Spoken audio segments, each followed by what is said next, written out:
সিএএতে নাগরিকত্ব পেয়েছেন মাত্র ৩ জন। আইনের প্রাসঙ্গিকতা নিয়ে প্রশ্ন তুলে দিলেন খোদ বিজেপির মুখ্যমন্ত্রী। দেশে এসআইআর নিয়ে রীতিমতো তোলপাড় পড়ে গিয়েছে। বিহারে ইতিমধ্যে ৬৫ লক্ষ নাম বাদ গিয়েছে, সেই তালিকা প্রকাশও করা হয়েছে। আগামী দিনে দেশের অন্যান্য জায়গাতেও এসআইআর হবে বলে খবর। এসআইআর এর ফলে অনেকে নাগরিকত্ব হারাতে পারেন, এটাও আশঙ্কা তৈরি হয়েছে কোনো কোনো মহলে। হিমন্ত বিশ্ব শর্মা ঠিক কি বলছেন আসুন শোনাই কি বক্তব্য আসামের মুখ্যমন্ত্রীর। এইখন ইতিমধ্যে সংসদত আইন হৈছে।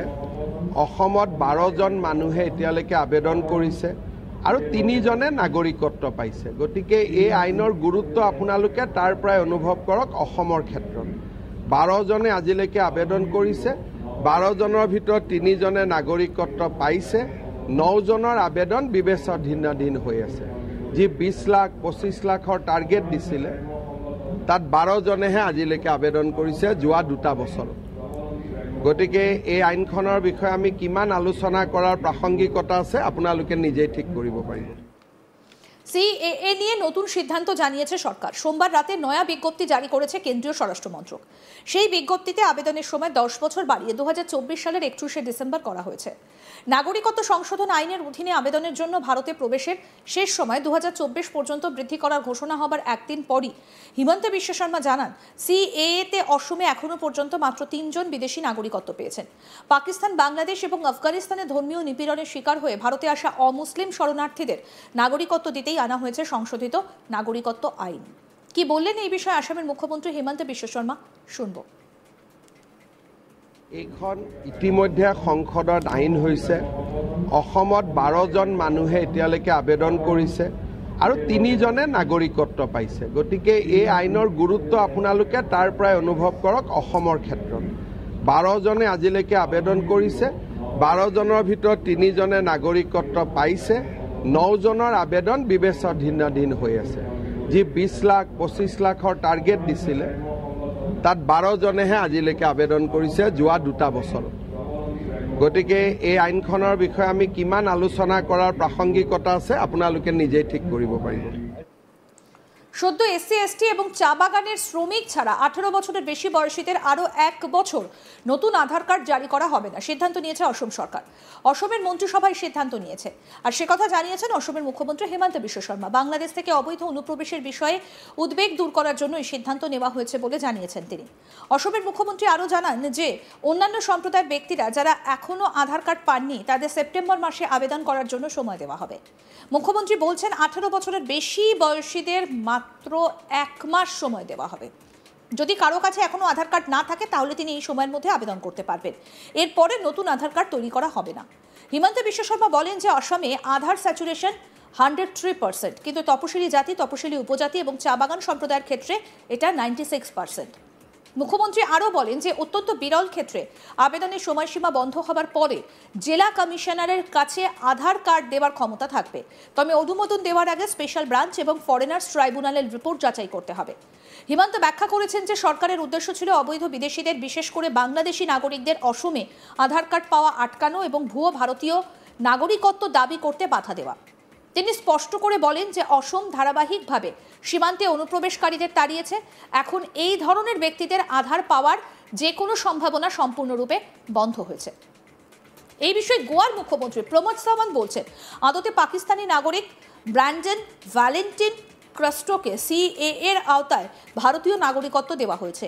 গোয়া সরকার ও ভারত সরকারের পক্ষ থেকে তাকে অভিনন্দন জানাই। তার গ্র্যান্ড পেরেন্টস গোয়ার আনজুলার বাসিন্দা ছিলেন। 1947-এর আগে গোয়া থেকে পাকিস্তানে শিফট হয়ে যান। 1947-এর পর তাদের এখানে ফিরতে সমস্যা হয়। তার বাবা মা 1981-তে তাকে নিয়ে গোয়ায় আসেন। তখন থেকে তিনি গোয়াতেই থাকছিলেন। 44 বছর পর তিনি সিটিজেন অ্যামেন্ডমেন্ট সার্টিফিকেট পেলেন। কি বলছেন গোয়ার মুখ্যমন্ত্রী প্রমোদ সাওয়ান্ত, শুনবো।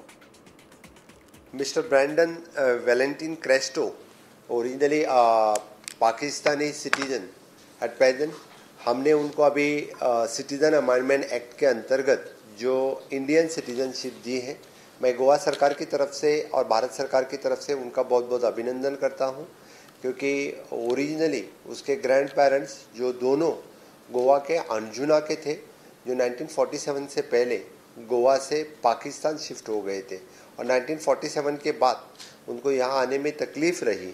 उनके जो पेरेंट्स हैं जो ब्रैंडन के, वो 1981 में उनको लेके गोवा में आ गए और तब से लेके वो गोवा में ही रह रहा था। 44 साल ईयर के बाद उसको आज सिटीजन अमेंडमेंट सर्टिफिकेट मिली है। मैं गोवा सरकार की तरफ से उनका अभिनंदन करता हूँ। 44 ईयर के बाद इस तरह की सर्टिफिकेट मिलने वाला गोवा का ये तीसरा सिटीजन है। उनको CAA के अंतर्गत उनको उनकी सिटीजन अमेंडमेंट सर्टिफिकेट उनको मिली है। সিএতে নাগরিকত্ব পেয়েছেন মাত্র 3 জন। আইনের প্রাসঙ্গিকতা নিয়ে প্রশ্ন তুলে দিলেন খোদ বিজেপির মুখ্যমন্ত্রী।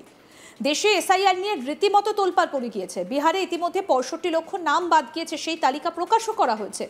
আগামী দিনে দেশের অন্যান্য জায়গাতেও এসআইআর হবে বলে খবর। এসআইআর এর ফলে অনেকে নাগরিকত্ব হারাতে পারেন, এই আশঙ্কাও তৈরি হয়েছে কোনো কোনো মহলে। ঠিক কি বলেছেন আসামের মুখ্যমন্ত্রী হিমন্ত বিশ্ব শর্মা, আসুন আপনাদের শোনাই আরেকবার। এইখন ইতিমধ্যে সংসদত আইন হৈছে। অসমত 12 জন মানুহে এতিয়ালৈকে আবেদন কৰিছে আৰু 3 জনে নাগৰিকত্ব পাইছে। গতিকে এই আইনৰ গুৰুত্ব আপোনালোকে তাৰ পৰাই অনুভৱ কৰক। অসমৰ ক্ষেত্ৰত 12 জনে আজিলৈকে আবেদন কৰিছে, 12 জনৰ ভিতৰত 3 জনে নাগৰিকত্ব পাইছে, 9 জনৰ আবেদন বিবেচনাধীন হৈ আছে। যি 20 লাখ 25 লাখৰ টাৰ্গেট দিছিলে তাত 12 জনেহে আজিলৈকে আবেদন কৰিছে যোৱা 2টা বছৰ। গতিকে এই আইনখনৰ বিষয়ে আমি কিমান আলোচনা কৰাৰ প্ৰাসংগিকতা আছে আপোনালোকে নিজেই ঠিক কৰিব পাৰিব। সিএএ নিয়ে নতুন সিদ্ধান্ত জানিয়েছে সরকার। সোমবার রাতে নয়া বিজ্ঞপ্তি জারি করেছে কেন্দ্রীয় স্বরাষ্ট্র মন্ত্রক। সেই বিজ্ঞপ্তিতে আবেদনের সময় 10 বছর বাড়িয়ে 2024 সালের 31শে ডিসেম্বর করা হয়েছে। নাগরিকত্ব সংশোধন আইনের অধীনে আবেদনের জন্য ভারতে প্রবেশের শেষ সময় 2024 পর্যন্ত বৃদ্ধি করার ঘোষণা হবার একদিন পরে হিমন্ত জানান সিএএতে অসমে এখনো পর্যন্ত মাত্র 3 জন বিদেশি নাগরিকত্ব পেয়েছেন। পাকিস্তান, বাংলাদেশ এবং আফগানিস্তানে ধর্মীয় নিপীড়নের শিকার হয়ে ভারতে আসা অমুসলিম শরণার্থীদের নাগরিকত্ব দিতেই আনা হয়েছে সংশোধিত নাগরিকত্ব আইন। কি বলেছেন হিমন্ত বিশ্ব শর্মা আরেকবার শুনব। এইখন ইতিমধ্যে সংসদত আইন হৈছে। অসমত 12 জন মানুহে এতিয়ালৈকে আবেদন কৰিছে আৰু 3 জনে নাগৰিকত্ব পাইছে। গতিকে এই আইনৰ গুৰুত্ব আপোনালোকে তাৰ পৰাই অনুভৱ কৰক। অসমৰ ক্ষেত্ৰত 12 জনে আজিলৈকে আবেদন কৰিছে, 12 জনৰ ভিতৰত 3 জনে নাগৰিকত্ব পাইছে, 9 জনৰ আবেদন বিবেচনাধীন হৈ আছে। যি 20 লাখ 25 লাখৰ টাৰ্গেট দিছিলে তাত 12 জনেহে আজিলৈকে আবেদন কৰিছে যোৱা 2টা বছৰ। গতিকে এই আইনখনৰ বিষয়ে আমি কিমান আলোচনা কৰাৰ প্ৰাসংগিকতা আছে আপোনালোকে নিজেই ঠিক কৰিব পাৰিব। আরো আপডেট পেতে দেখতে থাকুন আজ তাক বাংলা, সাবস্ক্রাইব করুন, নোটিফিকেশন পেতে বেল বাটন অপশন প্রেস করুন।